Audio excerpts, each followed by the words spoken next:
What's going on again in YouTube world?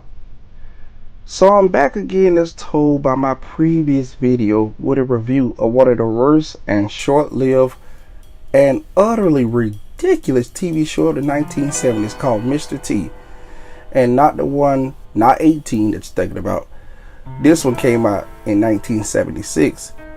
This NBC sitcom starred Mr. Karate Man himself, Pat Morita, as Taro Takahashi, a Japanese inventor who lives with the free-spirited American nanny named Tina Kelly, played by Suzanne Blanchard.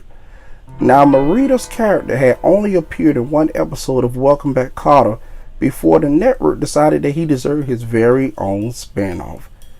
So, do you think that's a good idea or a bad one? Let's get to it. But that hastiness ended up backfiring big time. Yeah, this show was a complete flop. It was basically focusing on a kooky, half-crazy inventor and that free-spirited nanny of his, so you know much of nothing was getting done around the house. He had a son and a daughter that was of teenage years. Mr. T and Tina was one of the first TV shows to have a predominantly Asian American cast. But unfortunately, there was nothing else damn redeemable about this dumpster fire of a TV show. Nothing redeemable.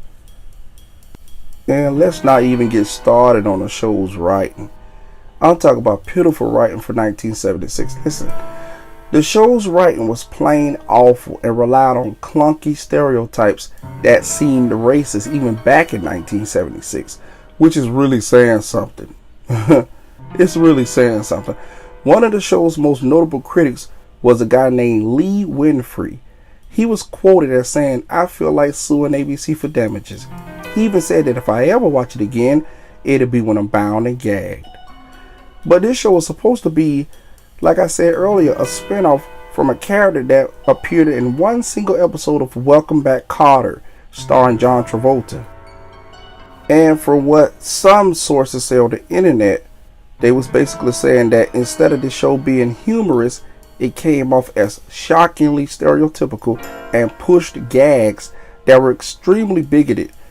And like I said, even for the 70s, it was considered like over the top. Thank goodness the show was canceled after only 5 episodes. Later on, the actors and actresses all came out to criticize how awful the writing was. One writer for Kotter reported that ABC had already decided to cancel Mr. T and Tina before the pilot had even aired. So that should give you a huge indication of just how bad and terrible the writing was, to the point that ABC was already thinking about canning the whole entire pilot before even just giving it the green light. And I guess they wanted to give it a green light because back at that time, Norman Lear, he was over a lot of shows from the 70s. The Jeffersons, Good Times, you name it. Oh, he was ahead of a lot. But that was just some dumb writing. And probably none of the characters even made quite a bit of sense. And for what I was reading, a free-spirited nanny, that ain't gonna work. A kooky Japanese guy because he moved his two children from another country to America. And he was like an inventor. So it just didn't make no sense.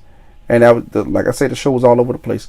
Well, thank you guys for tuning in. I was your host, Priceless, Roll with another video. Be sure to subscribe, like, comment, share the video. And be sure to tune in for future videos of mine at a later date. Like I said, I ran out of tech products.